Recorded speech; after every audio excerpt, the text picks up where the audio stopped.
The next stretch or mobilization technique I want you to perform is the lacrosse ball to the quadratus lumborum or the QL.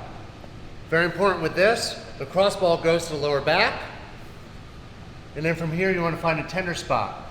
The moment you find a tender spot, you want to cross the left leg, if the ball's on the left side, over. That's going to flatten out the spine. Fish around, find that tender spot, breathe in, breathe out. Repeat the breathing 2 more times. I want you finding between 3 and 5 tender spots in that muscle. Now the key here is not to be on the bone. You're going to be off center line, so you're more into the muscle. The next exercise we're going to do, or mobilization technique we're going to do, is lacrosse ball to the posterior hip.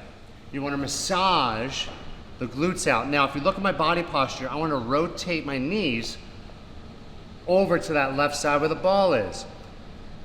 I want to find tender spots.